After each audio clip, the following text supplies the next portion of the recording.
Hi, എല്ലാവർക്കും നമസ്കാരം. ഇന്നത്തെ ലൈവിൻ്റെ വിഷയം ഞാൻ ഒറ്റയ്ക്ക് എന്ത് ചെയ്യാനാണ്. ഇത് നമ്മളിൽ എല്ലാവർക്കും ഒരിക്കലെങ്കിലും ചിന്തിച്ചിട്ടുണ്ടാവും. പക്ഷേ ആകാശത്തെ നോക്കൂ, സൂര്യൻ തനിച്ചാണ് ലോകം മുഴുവൻ പ്രകാശിപ്പിക്കുന്നത്. ജീവിതത്തിൽ പലപ്പോഴും നമുക്ക് തോന്നും, എനിക്ക് കൂട്ടുകാരാരുമില്ല, പിന്തുണയില്ല, എനിക്ക് എന്ത് കഴിയും. പഠനം ചെയ്യുമ്പോഴും പുതിയൊരു ബിസിനസ് തുടങ്ങുമ്പോഴും അല്ലെങ്കിൽ പേഴ്സണൽ സ്ട്രഗിൾസ്, ആ ഒറ്റയ്ക്കുള്ള സമയമാണ് നമ്മളെ ശക്തരാക്കുന്നത്. പക്ഷെ നമ്മൾ മറക്കുന്ന ഒരു സത്യമുണ്ട്, ഒറ്റയ്ക്ക് തുടങ്ങുമ്പോഴാണ് വലിയ മാറ്റങ്ങളുടെ തുടക്കം, ഇല്ലേ? സൂര്യന് നോക്കൂ, അത് മറ്റൊരാളുടെ സഹായം തേടുന്നില്ല. ദിവസേന ഒറ്റയ്ക്കായിട്ടാണ് ലോകത്തേക്ക് പ്രകാശം തുടക്കുന്നത്. അതിനാൽ നമ്മളും ഒരാളായി തുടങ്ങുമ്പോൾ അതിൻ്റെ പ്രകാശം ഒരിക്കലും പലർക്കും പ്രതീക്ഷയാകും.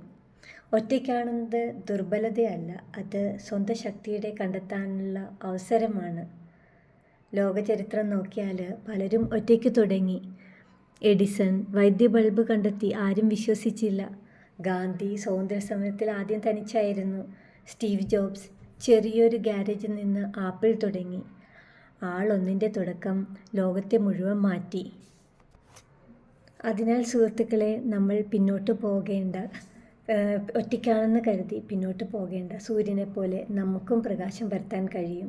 പിന്നീട് ലോകം നമ്മോടൊപ്പം വരും.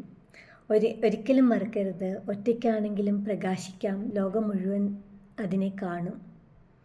സൂര്യൻ ഒറ്റയ്ക്കാണെങ്കിലും ലോകം മുഴുവൻ പ്രകാശിപ്പിക്കുന്നു. ഒറ്റയ്ക്ക് തുടങ്ങുക, ലോകം പിന്നാലെ വരും, അല്ലേ? ഇതിൻ്റെ ഒപ്പം ഞാൻ ഒരു 8 വരി കവിത, ഒരു 8 വരി ലൈൻ പറയാം. ഭയമതു മാഞ്ഞു പോകെ ആത്മാവിൻ പഴുതിലൂടെ തളരുകില്ലോരോ ശകലവും, പതറുകില്ലോരോ ചുവടിലും, വാർത്തെടുത്ത് വച്ച് ആയുധത്തിൻ്റെ മൂർച്ചയുള്ള എൻ്റെ വാക്കിലും. ഇന്നു 4 ദിക്കിലും ഇരുൾ നിറഞ്ഞുവെങ്കിലും ഒരു നാൾ തുടങ്ങി പരാജിതനാവുകയില്ലൊരിക്കലും.